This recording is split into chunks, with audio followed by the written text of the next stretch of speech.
Salute omnes, mihi nomen est Magistra Jurger, and today I just want to walk you guys through our extra notes on indirect questions. So if you can go to our virtual agenda, or if you go to modules, you can click on the link for the indirect questions additional notes. So, indirect questions. Indirect questions are the reporting of someone else's question without using the direct quotes. So, for instance, an example in English would be, I know why you like Flaming Hot Cheetos. So our direct question would be, why do you like Flaming Hot Cheetos? But the indirect question is, I know why you like Flaming Hot Cheetos. So just like every other kind of indirect speech, it is something that's reported. And so it's going to start with your STKP verb. And normally it's going to be, a verb of either thinking, knowing, speaking, perceiving, etc. So going back into our example of direct questions versus indirect questions, I think our example in the text of your notes is Paris rogat ubi est Helena. Paris rogat ubi est Helena. And you'll notice that there's quotation marks there. Paris rogat ubi est Helena. So here's my direct question in the quotation marks. And then rogat, of course, is our STKP verb. So whenever you're forming an indirect question, it just becomes a reported question. So if I'm putting it all together, it becomes Paris rogat. We keep those first two the same. And then an indirect question is going to start with your question word in the middle here, which is the word ubi. Here's my question word. And now, since this goes from, a regular question to a reported question, it becomes a subordinate or dependent clause. And a lot of our dependent clauses in Latin use the subjunctive, kind of like purpose clauses and indirect commands. So just like an indirect command, our indicative verb est is then going to change to our subjunctive form, which is seat. Ubi seat, Helena.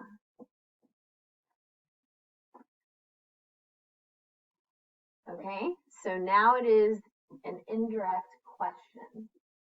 The indirect question here is the part that's underlined.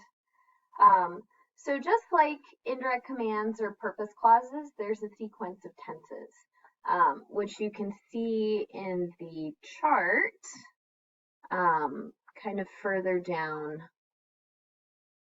on the next page of your document. But let's go ahead and go back to our second example. Paris rogavit. Paris rogavit. Rogavit. Now we've got my quotation marks.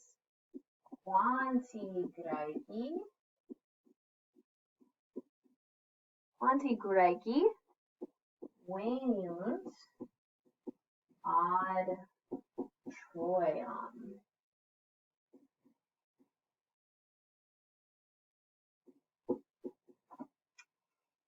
All right, so let's take a look at this example. Paris rogavit quanti Graeci veniunt ad Troiam. So rogavit here is my STK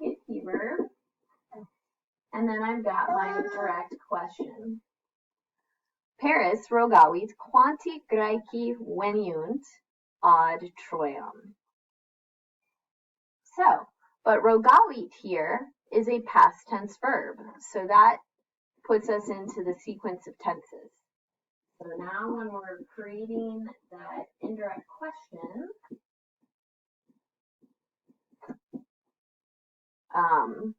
one thing you might remember is that, so if this starts in any of the past tenses, imperfect, perfect, or pluperfect, then it kind of shifts everything back into the past. So we also have to look at the tense of our verb in the question itself. So rogavit here is perfect tense. Veniunt here is present tense.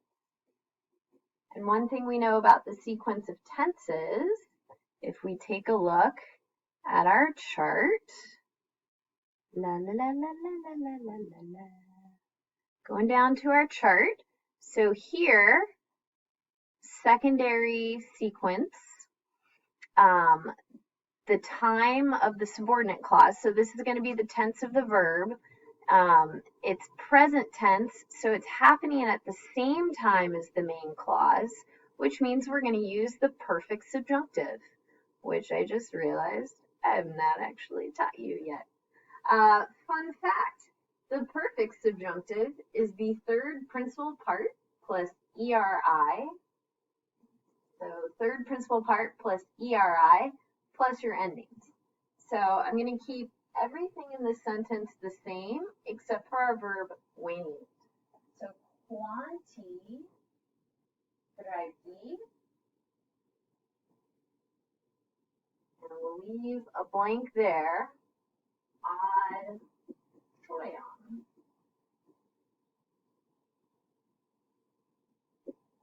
Okay, now my verb veniunt comes from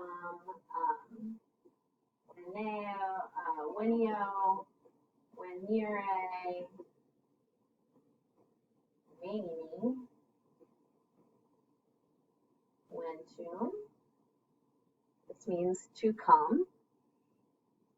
So I'm going to take my third principal part, veni, put that in here. And then you take off the I, and we add ERI. And then going back, looking at my ending of the verb, it ends in NT. So I'm just going to put in NT, whenever. And so here I've got my indirect question, starting with my question word quanti, how many.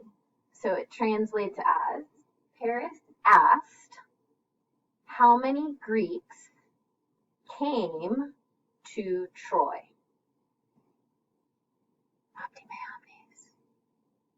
All right, let's go back to our notes.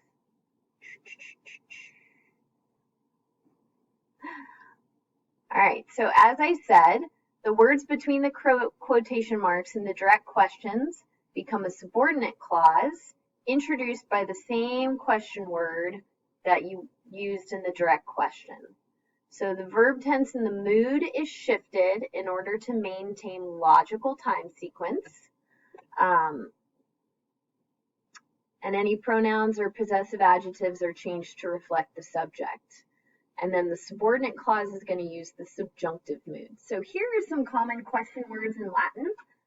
Cur, why, quis is who, quid, what, quando, when, quam, how. Quantus, how many, quomodo, how or in what way. Ubi is where, actually also when. It can mean when sometimes, depending on context. All right, so sequence of tenses for indirect questions. Really, dude, you're gonna cut me off there. So the subordinate clause is going to use the subjunctive tenses, present, imperfect, perfect, or plu. As we know about sequences of tenses, it depends upon the tense of the main verb. So that's going to be your STKP verb. So you've got to figure out what tense that is. And it also depends upon when the subordinate clause takes place. Does it take place before the main clause? So does it take place in the past? Does it take place at the same time in the main clause? So that would be the verb in the present tense. Or does it take place after the main clause? So is this referring to the future?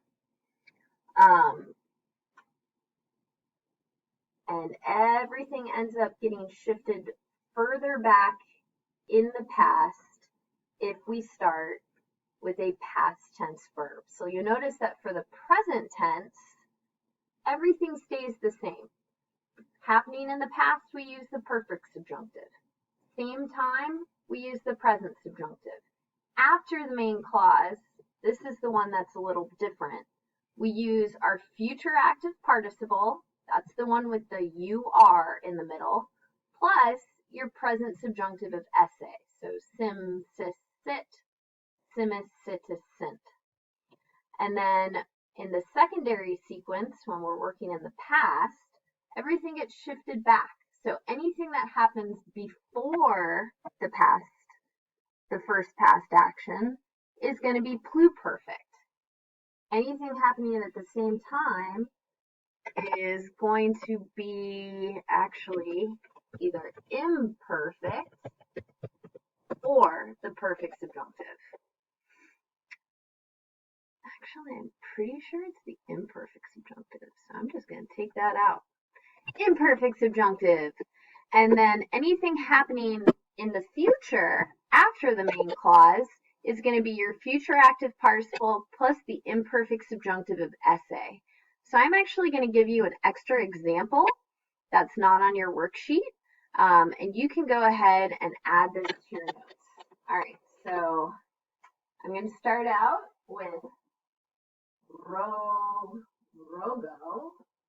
I asked, and let's see, what question?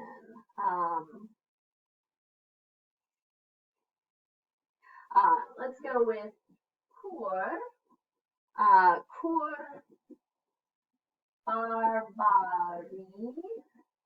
barbarians, Roma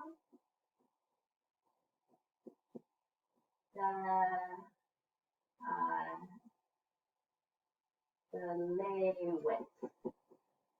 Okay, so I ask why the barbarians destroyed Rome.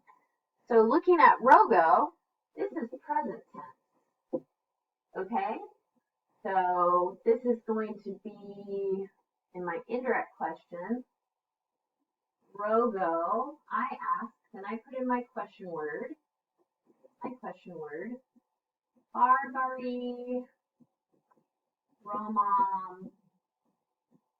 And then when I look at delewit, this is an action happening in the past. So it happened before I asked the question. They'd already destroyed Rome. So since this is present tense, I'm just going to keep the tense exactly the same. So present subjunctive is going to have ERI in the middle, coming after that third principal part. Fortunately, we've already got that here with delewit. So that's pretty easy. The delays. And then I just add ERI, it, because I keep that ending the same, delewit. So this ends up being my perfect subjunctive.